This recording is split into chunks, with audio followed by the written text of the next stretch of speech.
I'm contesting a general approach to understanding politics that centers exclusively on the president. And the argument is that you have to understand how and when Congress changes to understand why we have great moments of political change. And the second is to say that it's not enough to have a nostalgia that Congress is better back then than it is today.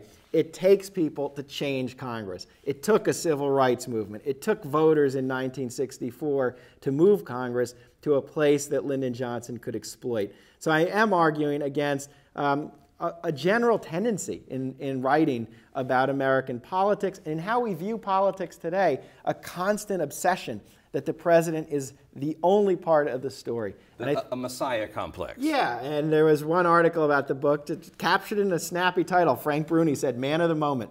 And this is about putting the moment back into these stories and understanding why we get a moment the way it was and how that affects American politics. And no one would have agreed more with me, I think, than Lyndon Johnson, who throughout the tapes I heard was always telling people to watch out, not to have too much of expectations about what a president could do on his own. And a Johnson who understood down deep that Washington revolved around this institution on Capitol Hill, and that unless you did that, unless you got the Congress you needed, nothing was going to get done.